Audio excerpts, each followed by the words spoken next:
Sarah Jenkins stood at the front of the classroom, her heart pounding like a jackhammer on steroids. She glanced around at her alien classmates, their various appendages, tentacles, and eye stalks all focused intently on her. Some looked bored, others curious, and a few seemed downright terrified. Sarah couldn't blame them. After all, she was the only human Deathworlder in the entire galactic university of xenobiology. "All right, class," Professor Zlorbax announced, his gelatinous form jiggling with each syllable. "Today we have a special treat. Our resident Deathworlder, Sarah Jenkins, will be presenting on the ecology of her home planet, Earth. Sarah, the floor is yours. Try not to, kill anyone with your presentation." He chuckled nervously, his laughter sounding like a wet balloon being slowly deflated. Sarah rolled her eyes. "Great start, Prof. Way to set the mood." She cleared her throat and tapped her datapad, bringing up the first holographic image of Earth. A collective gasp rippled through the classroom, followed by what Sarah could only assume was the alien equivalent of muttering, "Oh shit," in about 15 different languages. "So this is Earth," Sarah began, her voice dripping with sarcasm. "You know, that cute little death trap in the Milky Way that somehow managed to produce a sentient species. Surprise, surprise, it's us." A Vraxian student in the front row fainted, its spindly legs folding underneath its body like a collapsible lawn chair. Sarah continued, undeterred. "Now I know what you're all thinking. How could anything survive on such a hellish planet? Well, buckle up, buttercups, because you're in for a wild ride." She flicked to the next slide, showcasing Earth's varied climates. "See, Earth likes to keep things interesting. We've got everything from scorching deserts to frozen tundras, with a healthy dose of hurricanes, tornadoes, and earthquakes thrown in for good measure. It's like Mother Nature's own twisted amusement park, and we're all just along for the ride." A gizg tick raised one of its eye stalks. "Excuse me, Sarah. Are you saying your species willingly resides in areas prone to such catastrophic events?" Sarah grinned. "Oh, absolutely. In fact, we've turned it into a sport. We call it extreme weather chasing. Nothing gets the old adrenaline pumping like trying to outroot a tornado in a beat-up pickup truck." The class erupted in a cacophony of shocked clicks, whistles, and what sounded suspiciously like prayer. "But wait, there's more," Sarah exclaimed, channeling her inner infomercial host. "Let's talk about our lovely flora and fauna, shall we?" The next hologram displayed a lush rainforest teeming with life. Sarah's classmates leaned in, momentarily captivated by the beauty. Hook, line, and sinker, Sarah thought. This here's what we call a rainforest. Gorgeous, isn't it? Well, don't let its beauty fool you. It's basically nature's version of a death metal mosh pit. She zoomed in on various plants and animals, her voice taking on the quality of a slightly unhinged tour guide. "See this cute little frog? One touch, and you're paralyzed faster than you can say ribbit. Oh, and this lovely flower. It'll melt your face off quicker than you can Instagram it. And don't even get me started on the insects. They're basically miniature Deathworlders with more legs and a worse attitude." A Sherlockian student raised a tentacle. "But surely, Sarah, your kind avoids such perilous environments." Sarah burst out laughing, the sound echoing off the classroom walls like a maniac's cackle in an asylum. "Avoid them? Oh, you sweet summer child. We vacation there. We've got luxury resorts smack dab in the middle of these death traps. Nothing says relaxation like the constant threat of being eaten by a jaguar while sipping on a pina colada. Am I right?" The Sarlacc slowly lowered its tentacle, looking like it deeply regretted its life choices. "Now let's move on to some of Earth's more interesting inhabitants," Sarah continued, her grin widening to almost Cheshire cat proportions. The hologram shifted to display various predators: lions, tigers, bears, sharks, and more. These are just a few examples of what we lovingly call apex predators. They're at the top of the food chain, and guess what? We compete with them for that spot. A Blarksian in the back of the class chittered nervously. "Surely you mean you avoid these creatures at all costs?" Sarah's laughter this time was tinged with a hint of madness. "Oh, honey, no, we keep them as pets. Well, not these exact ones, but they're slightly less murderous cousins. We've got dogs, which are descendants of wolves, and cats, which are basically miniature versions of those big cats you see there. And let me tell you, sometimes I think the domesticated ones are even more dangerous. Ever tried to give a cat a bath? It's like wrestling a furry buzzsaw with claws and a bad attitude." The entire class shifted uncomfortably in their seats, their various appendages wrapping around themselves as if for protection. "But wait," Sarah exclaimed, her voice pitched with mock excitement. "We haven't even gotten to the best part yet. Let's talk about our oceans." The hologram shifted to show Earth's vast oceans teeming with life.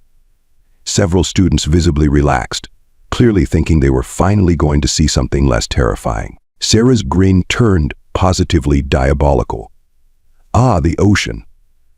Covering about 71% of Earth's surface, home to countless species, and proof that nature has a twisted sense of humor. You see, we humans looked at this vast, unexplored frontier filled with creatures straight out of your worst nightmares and thought, hey, let's go for a swim.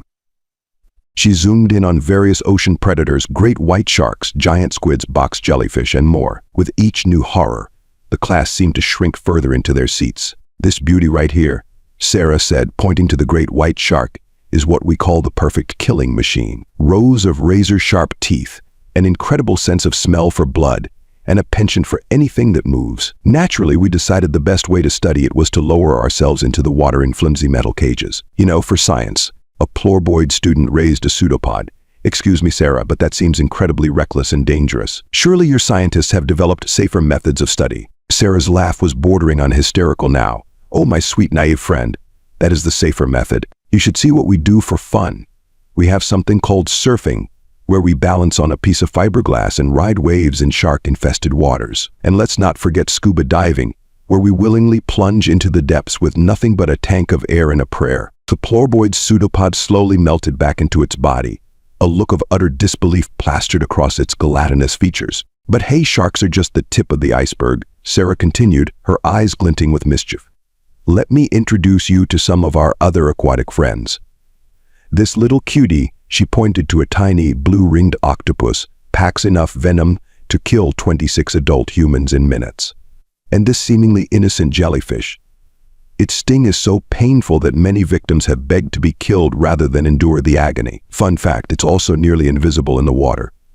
Swimming in Australia is like playing a game of Russian roulette, except all the chambers are loaded, and the gun is on fire. The class was now a symphony of distressed noises, ranging from high-pitched keening to low, mournful moans.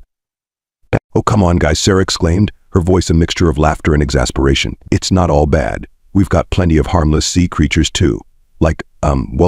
Okay, you know what, moving on. She tapped her datapad again, and the hologram shifted to show various extreme sports and activities. Now you might be thinking, surely living on such a dangerous planet has made humans cautious and risk-averse. And to that I say, allow me to introduce you to the concept of extreme sports. The images cycled through various activities: skydiving, bungee jumping, free solo climbing, and wingsuit flying. With each new image, the alien students' reactions ranged from disbelief to outright horror. You see, we humans have this funny little quirk, Sarah explained, her tone suggesting it was anything but funny. We get bored easily.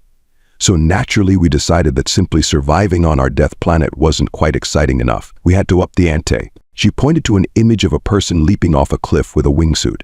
This lovely activity is called wingsuit flying. Basically, you put on a suit that makes you look like a flying squirrel on steroids, jump off a perfectly good cliff or airplane, and pray to whatever deity you believe in that you don't become a human pancake on the side of a mountain. A Zyglobian student, its eye stalks quivering, managed to stammer out a question. But why?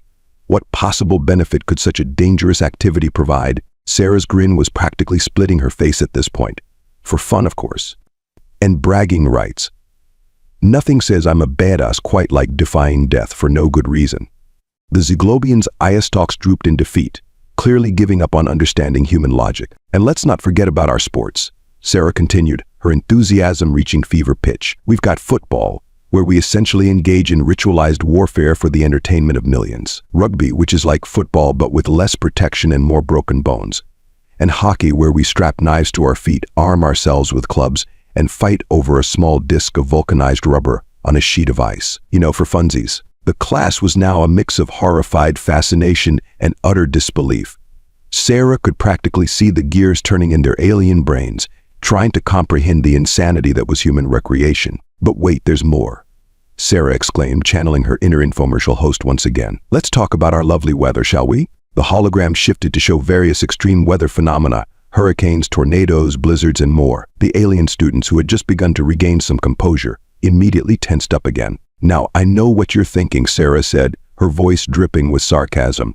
Surely humans avoid areas prone to such devastating natural disasters. And to that I say, nah, we build cities there. She pointed to an image of Miami. This is Miami, a lovely coastal city in a region called Florida. It's basically a hurricane magnet. Every year, these massive storms roll in, threatening to wipe the city off the map. And what do? We throw hurricane parties. A collective gasp rippled through the classroom. Oh yes, Sarah continued, her grin widening. We stock up on booze, board up our windows, and treat it like a fun little staycation. Nothing says quality family time quite like huddling in the bathroom, while 150 memph winds try to redecorate your house. Am I right? She flicked to the next image, showing the American Midwest. And this lovely region is what we call Tornado Alley. It's like nature decided to install a giant blender right in the middle of our country. But don't worry, we've turned it into a spectator sport. Sarah's voice took on the quality of a sports announcer. Ladies and gentlemen, start your engines. It's time for another round of Chase the Swirling Vortex of Death. Will our intrepid storm chasers get the perfect shot, or will they become airborne lawn ornaments? Stay tuned to find out. The alien students were now a mix of horrified and fascinated, their various appendages and sensory organs twitching with a combination of fear and morbid curiosity. But hey, it's not all bad, Sarah said, her tone suddenly switching to mock reassurance. We've also got lovely phenomena like blizzards, where Mother Nature decides to bury entire cities under several feet of snow. And what do? We strap planks to our feet and slide down mountains at breakneck speeds. We call it skiing, and it's a lovely way to combine frostbite, potential avalanches, and the very real possibility of wrapping yourself around a tree. A Flerbonian student, its gelatinous form quivering, managed to raise a pseudopod. Excuse me, Sarah, but it seems that your species has a unique relationship with danger. Is this a recent development, perhaps a result of advanced technology minimizing natural threats? Sarah's laughter echoed through the classroom, a sound that was equal parts amused and slightly unhinged. Oh, my dear Flerbonian friend, if only. No, this is pretty much how we've always been. In fact, let me take you on a little journey through human history. It's a tale of stubborn survival, questionable decisions, and a species that just refuses to take a hint. The hologram shifted to show early human ancestors on the African savanna. This is where it all began. Picture this: a group of primates decides, you know what? Trees are overrated. Let's try walking on two legs out in the open where all the predators can see us better. Rishi pointed to a saber-toothed cat in the background. See that kitty? It's basically a tiger with steak knives for teeth. So what did? We looked at it and thought, I bet we can take it. The class erupted in a chorus of disbelieving chirps, clicks, and whistles. Oh, but it gets better, Sarah continued, her grin widening. Fast forward a bit, and we figured out this nifty thing called fire. Most animals run away from the burning death stick. As we're like, cool, let's cook with it, use it for light, and maybe accidentally burn down a forest or two while we're at it. The hologram shifted again, showing early human migrations. Now, you'd think that after nearly being eaten by every predator on the African continent, we'd stay put. But no. We looked at the vast, unknown world full of new and exciting ways to die and said, road trip. Sarah's voice took on the quality of an overly enthusiastic tour guide. Come one, come all. Join the human migration tour. Visit exotic locations. Freeze in Siberia. Get lost at sea. Stumble into volcanic eruptions. Why stay in one deadly location when you can experience them all? The alien students were now a mix of horrified fascination and utter disbelief. A Shorthian student, its crystalline structure vibrating with confusion, managed to ask, but surely as your species developed intelligence and technology, you became more cautious. Sarah's laugh was bordering on maniacal now. Oh, you sweet summer child. Let me introduce you to a little thing we call the Age of Exploration. The hologram shifted to show various historical explorers and their ships. Picture this: we finally figured out how to build boats that probably won't sink immediately. So naturally, we decide to sail off the edge of our known world. Why? Because the spice must flow, baby. She pointed to an image of Christopher Columbus. This guy, he convinced a bunch of people to sail across an ocean on what were essentially floating bathtubs with sails. Their navigational technology. A pointy rock tied to a string and a whole lot of misplaced confidence. The class was now a symphony of distressed noises, ranging from high-pitched keening to low, mournful moans. But wait, there's more, Sarah exclaimed, her enthusiasm reaching fever pitch. Let's talk about the culinary adventures of humanity. The hologram shifted to show various foods and cooking methods from around the world. The alien students leaned in, momentarily captivated by the colorful display. Sarah's grin turned positively diabolical. Now you might think that after surviving predators, natural disasters, and our own exploration shenanigans, we'd play it safe with our food. But no, we decided to turn our culinary adventures into an extreme sport. She pointed to an image of fugu, the infamous pufferfish delicacy. See this cute little guy? It's packed with enough tetrodotoxin to kill 30 humans. Naturally, we decided it would make a great snack. The chef needs a special license to prepare it. And one wrong cut means dinner comes with a side of paralysis and death. Yum. A Gizik tick student raised a trembling appendage. Surely this is an isolated incident of culinary madness. Sarah's laughter echoed through the classroom. Oh, my sweet summer child, we're just getting started. Let me introduce you to the concept of spicy food. The hologram shifted to show various chili peppers. These little guys contain a chemical called capsaicin. It literally triggers our pain receptors. And what do? We breed them to be even spicier. We have eating contests to see who can tolerate the most pain. Because nothing says fine dining quite like feeling like you gargle lava. Am I right? The alien students shifted uncomfortably, their various digestive organs churning in sympathy. But wait, there's more. Sarah exclaimed, her voice pitched with mock excitement. Let's talk about cheese. See. The hologram displayed various types of cheese, including some particularly pungent varieties. So we discovered that leaving milk to rot in very specific ways could produce something edible. And then we thought, you know what would make this better? If we introduced maggots to it. She pointed to an image of Casumarzu, the infamous Sardinian maggot cheese. This delicacy is literally alive with insect larvae. It's considered unsafe to eat when the maggots have died. Oh, and did I mention they can jump up to 6 inches when disturbed? It's like a party in your mouth and everyone's trying to escape. The class erupted in a cacophony of disgusted noises, ranging from retching sounds to what Sarah could only assume was the alien equivalent of "oh hell, no" in about 20 different languages. But hey, let's not forget about our drinks. Sarah continued, her enthusiasm undiminished. We humans love our beverages, especially the ones that can potentially kill us or make us do incredibly stupid things. The hologram shifted to show various alcoholic beverages. This, my friends, is alcohol. It's basically poison that makes you feel funny. We've been drinking it for thousands of years despite the fact that it impairs our judgment, slows our reflexes, and can lead to some truly spectacular bad decisions. But don't worry, we've turned drinking it into a social activity and even a competitive sport. She pointed to an image of a beer pong tournament. Here we have a time-honored college tradition. The goal is to throw a small ball into cups of beer, forcing your opponent to drink. Last one standing wins. Well, standing might be a bit optimistic. Last one not hugging the toilet is probably more accurate. A Sarlaxian student, its tentacles curled tightly around itself, managed to ask, but surely your medical professionals advise against such dangerous consumption habits. Sarah's laugh was bordering on hysterical now. Oh, you sweet naive tentacle baby. Our medical professionals are some of the biggest adrenaline junkies of all. Let me introduce you to the wonderful world of human medicine. The hologram shifted to show various medical procedures throughout history. Picture this, it's the Middle Ages and you've got a headache, the doctor's prescription. Let's drill a hole in your skull to let the evil spirits out. Got a fever?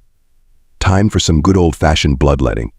And don't even get me started on the cures for hysteria. Let's just say they were shocking. The alien students were now a mix of horrified and fascinated, their various appendages and sensory organs twitching with a combination of fear and morbid curiosity. But surely a Blorkshin chittered nervously. With your advanced technology, modern medicine is less terrifying. Sarah's grin widened to almost impossible proportions. Oh, my dear Blorkshin, you've no idea. Let me introduce you to concept of modern surgery. The hologram displayed an operating room. Imagine this, you're sick, so you willingly allow someone to knock you unconscious with drugs, cut you open with sharp objects, rummage around in your insides, and then sew you back up. And the best part, you pay them for the privilege. She pointed to various surgical instruments. See this? It's basically a fancy power drill, perfect for when your surgeon decides to channel their inner handyman. And this little guy, it's a rib spreader, because nothing says healing quite like having your chest cracked open like a stubborn walnut. The class was now a symphony of distressed noises, ranging from high-pitched keening to low, mournful moans. But wait, there's more. Sarah exclaimed, her voice dripping with sarcasm. Let's talk about our lovely pharmaceutical industry. The hologram shifted to show various medications. Here's the deal, we've developed these amazing drugs that can cure diseases, alleviate symptoms, and generally make our lives better. The catch.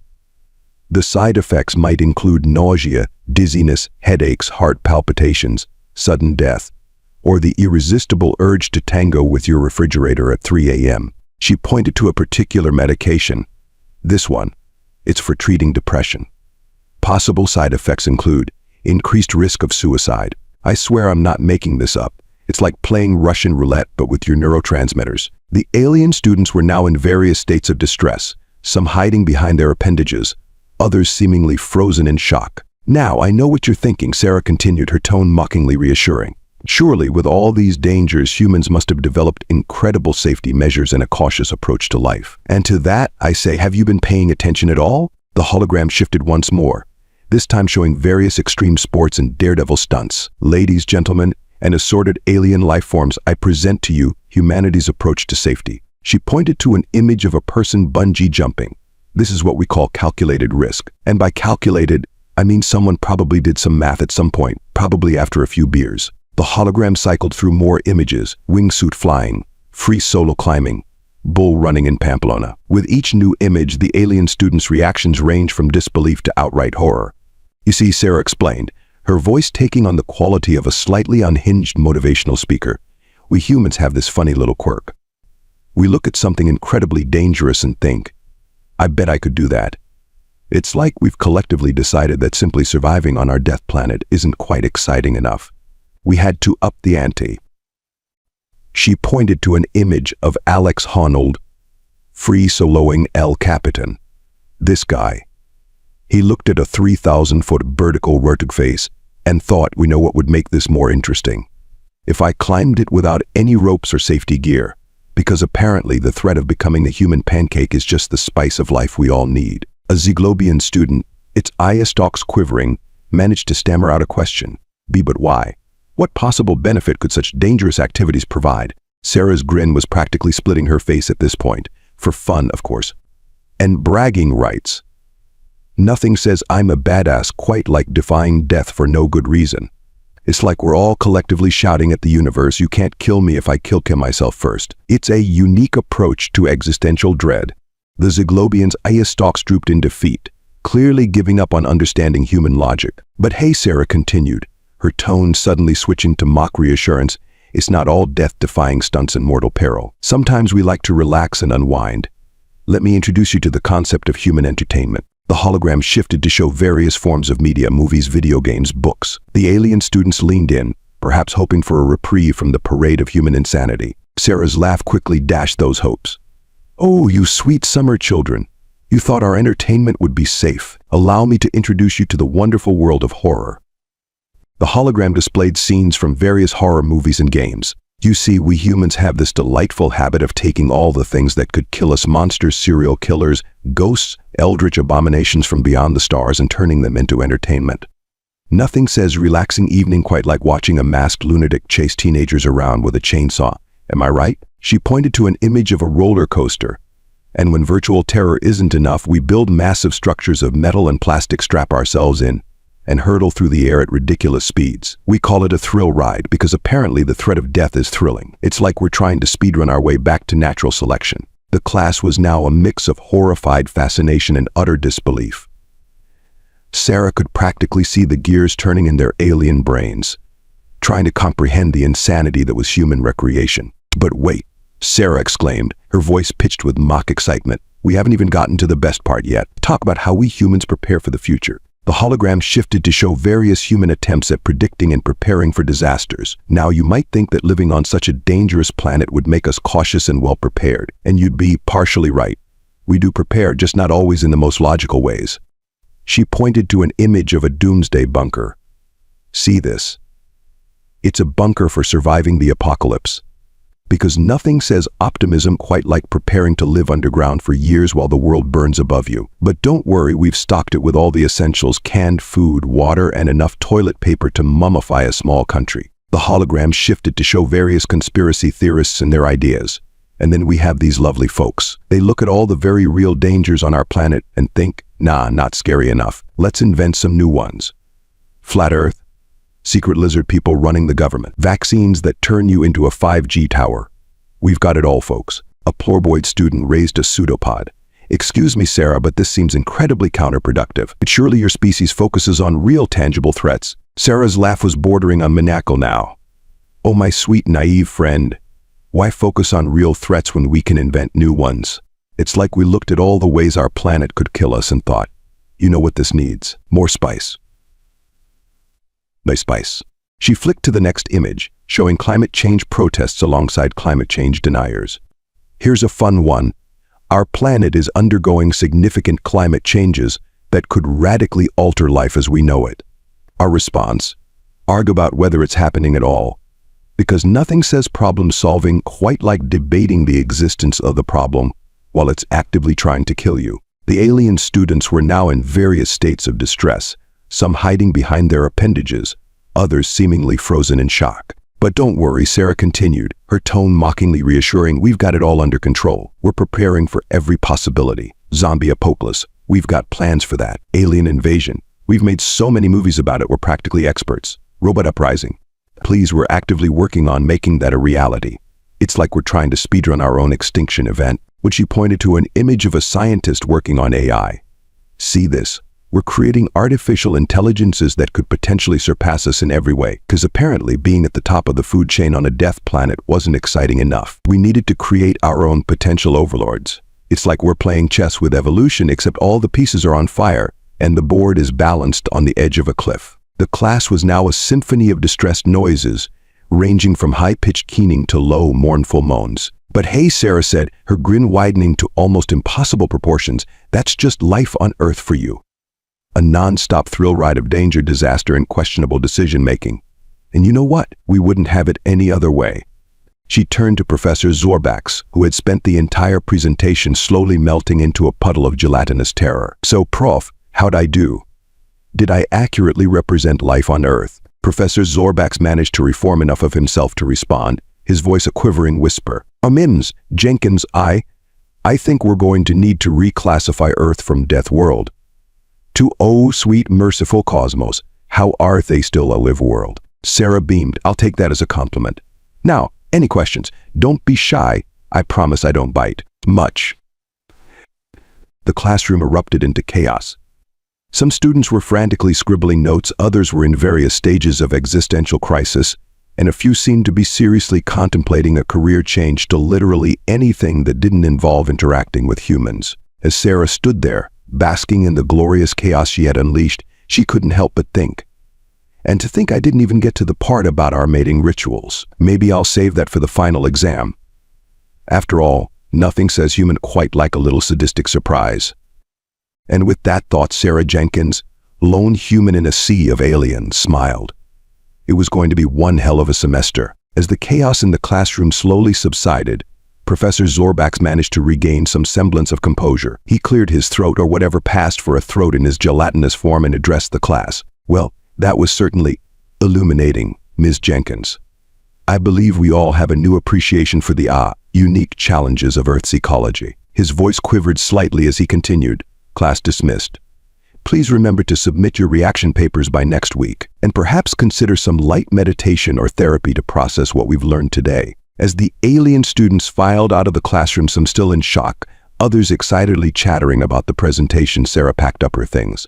A satisfied grin still plastered across her face. Professor Zorbax oozed over to her desk. Miss Jenkins, a word if you please. Sarah looked up, her expression a perfect blend of innocence and mischief. Yes, Professor? While your presentation was comprehensive, I can't help but feel you may have, shall we say, emphasized the more extreme aspects of Earth's ecology and human behavior. Sarah's grin widened.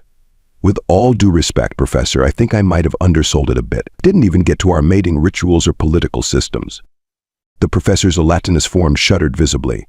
Perhaps it's best we save those topics for never. Never. Yes, never sounds good. He paused, then added, however, I must commend you on your presentation skills. You certainly kept the class engaged. Thanks, Professor, Sarah replied, shouldering her bag. So, same time next week?